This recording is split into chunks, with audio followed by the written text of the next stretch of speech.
Hello, my dear students. Today we are continuing our chapter 11 Force and Pressure with the topic Pressure exerted by the gases.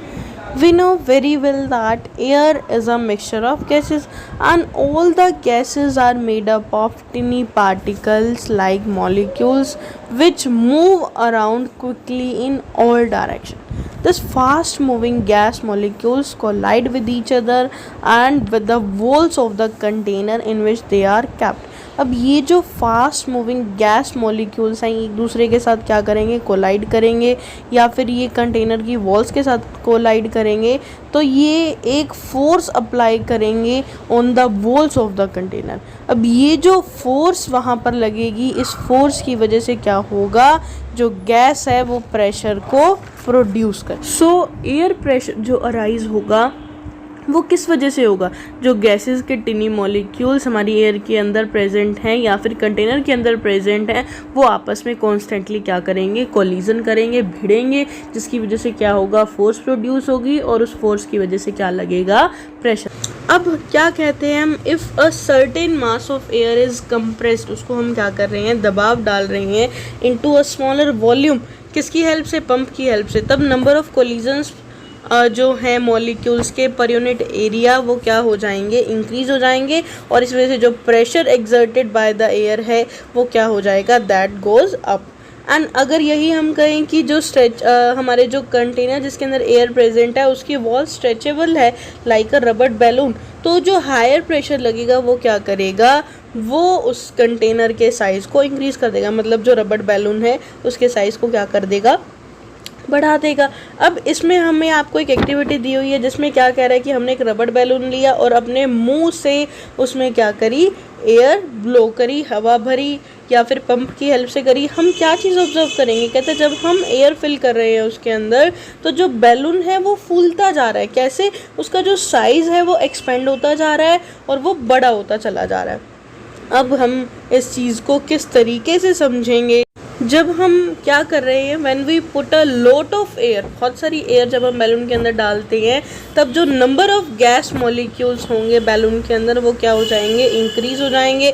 अब जितने ज़्यादा gas molecules होंगे उतना ही ज़्यादा वो आपस में कोलाइड करेंगे और उनका कोलिजन जो बैलून की वॉल्स हैं उसके ऊपर अंदर की तरफ से लगेगा। अब कोलिजन हो रहा है, फोर्स लग रही है, तो मतलब वहाँ पर क्या होगा, हाई एयर प्रेशर जनरेट होगा। अब ये जो हाई एयर प्रेशर जनरेट हुआ by the gas molecules on the walls of a balloon, अब इसने क्या किया, जो बैलून का साइज़ है उसको एक्सपेंड कर दिया और जो गुब्बारा है हमारा वो फूल गया। इसी तरीके से हम क्या करते हैं, जब हम साइकिल की ट्यूब के अंदर हवा भरते हैं बाय यूजिंग अ पंप, तो बाइसिकल ट्यूब भी हमारी क्या हो जाती है, फूल जाती है, इन्फ्लेटेड हो जाती है। क्यों, due to the air pressure.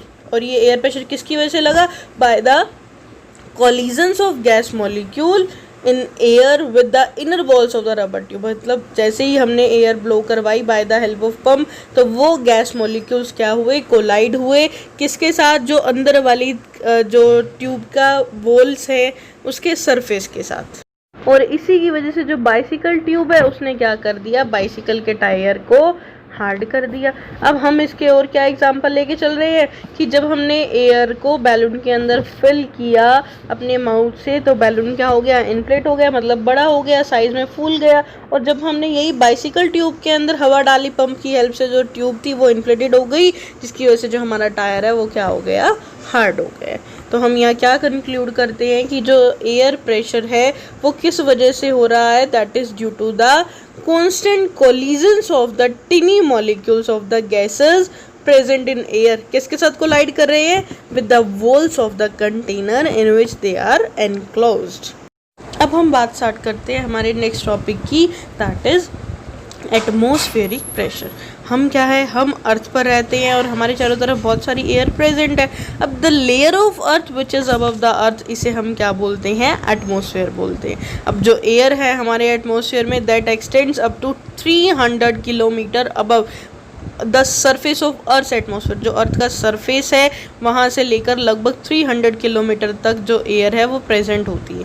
मतलब अब बहुत ज़्यादा अमाउंट के अंदर एयर प्रेजेंट है। अब एयर के अंदर गैसेस होती हैं, मतलब एयर का भी अपना एक वेट होता है। इसलिए जो एटमॉस्फेयर है उसका भी कुछ वेट हुआ। अब ये जो वेट ऑफ एटमॉस्फेयर है ये क्या करती है, that exerts pressure on the surface of अर्थ। ये भी क्या करती है, हमारे अर्थ सरफेस के ऊपर प्रेशर लगाती है, और जो ऑब्जेक्ट्स अर्थ पर पड़े हैं इंक्लूडिंग हम भी, हमारे ऊपर भी क्या करती है, प्रेशर लगाती है। इसे हम क्या बोलते हैं, एटमॉस्फेरिक प्रेशर। सो हम क्या कहते हैं कि एटमॉस्फेरिक प्रेशर क्या होता है, atmospheric pressure is the air pressure, जो किस वजह से जनरेट होता है, जो किस वजह से एग्जर्ट होता है, that is due to the weight of air which is present in our atmosphere. अब एटमॉस्फेरिक प्रेशर के अंदर जो वेट ऑफ एयर है उसकी वजह से क्या लग रहा है, जो अर्थ सरफेस पर जितने भी ऑब्जेक्ट्स हैं उन सब के ऊपर क्या लगता है, प्रेशर लगता है। और इवन अगर हम बात करें कि ये जो एटमॉस्फेरिक प्रेशर है that acts in all direction, ये सभी डायरेक्शन में लगता है, नीचे की तरफ भी, लेफ्ट भी, राइट भी और अपवर्ड, मतलब हम क्या कहते हैं, atmospheric pressure in all directions. अब हम बात करते हैं मैग्नीट्यूड ऑफ एटमॉस्फेरिक प्रेशर की। हमें पता है कि जो प्रेशर है वो क्या होता है, pressure is equals to force per unit area. अब हम यहाँ एटमॉस्फेरिक प्रेशर की बात करते हैं तो हम क्या कहते हैं इफ़ वी इमेजिन, हम मान लेते हैं a unit area of earth surface and a very tall column, बहुत लंबा सा कॉलम है जिसमें क्या कर रखी है, एयर फिल कर रखी है, तब हम क्या कहेंगे, then the weight of air in this column will be the atmospheric pressure at that place. भाई जो एयर वहाँ प्रेजेंट है उसका जो वेट रहेगा वो क्या कहलाएगा, एटमॉस्फेरिक प्रेशर कहलाएगा। अब हमें पता है कहते जो ऐसा यूनिट होती है एरिया की, that is square metre. Therefore हम क्या कहेंगे कि जो एटमॉस्फेरिक प्रेशर होता है that is equal to the weight of air which is present in very tall column of air standing on 1 square meter area of the earth on the surface of earth। तो जो atmospheric pressure है that is maximum at the sea level. क्यों, क्योंकि जो column of the air which is above us is the tallest at the sea level, मतलब जो सी level है वहाँ पर सबसे मैक्सिमम होता है। इस वजह से हम क्या कहते हैं atmospheric pressure on the surface of earth is maximum. कितना होता है, 101.3 किलो पास्कल, जो कि इक्विलेंट होता है to the weight of 10 elephant pressing on the area of 1 square metre. Thus the magnitude of the atmospheric pressure is very large at sea level। पर यही हम कहें कि as we go up in the atmosphere from the surface of earth, तब क्या होगा, जो atmospheric pressure है दैट गोज ऑन डिक्रीजिंग।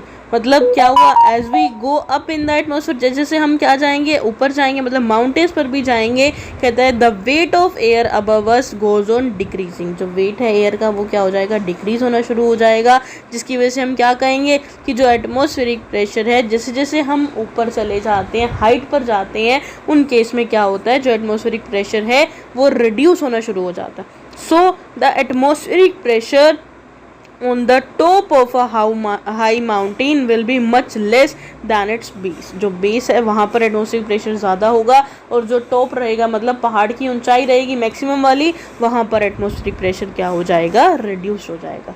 अब हम कह रहे हैं कि जो प्रेशर की जनरली ऐसा यूनिट होती है वो क्या होती है, पास्कल होती है, बट जो एटमॉस्फेरिक प्रेशर है उसको हम मेज़र करते हैं in the unit of millimetres of mercury which is a very common unit. और इसकी अगर बात की जाए तो सरफेस मतलब जो एटमॉस्फेरिक प्रेशर है on the surface of earth at the sea level is 760 mm of mercury, मतलब 760 मिलीमीटर्स ऑफ मरकरी।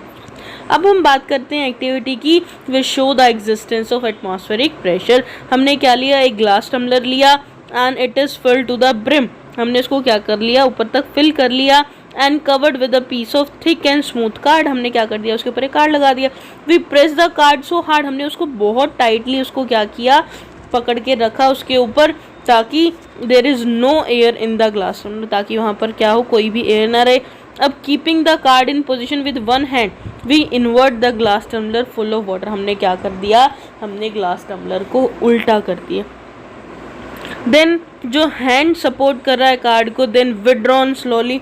हम क्या चीज़ ऑब्जर्व करेंगे, that the piece of card जो है हमारा वो नीचे की तरफ नहीं गिरेगा टम्बलर से। और इससे हम क्या चीज़ ऑब्जर्व करेंगे, कहता है कार्ड क्यों नहीं गिरा, क्योंकि जो एटमॉस्फेरिक प्रेशर है that acts on the card कहाँ लगा, इन अपवर्ड डायरेक्शन, जिसने कार्ड को उसी प्लेस में रखा। ऊपर की तरफ एटमॉस्फेरिक प्रेशर लगा, कहता है वो ज़्यादा था as compare to the downward pressure of the water on the card, जिसकी वजह से जो पानी है वो उस कार्ड में से नहीं निकला। अब आपने इसे यहाँ तक बहुत अच्छे से रीड करना है।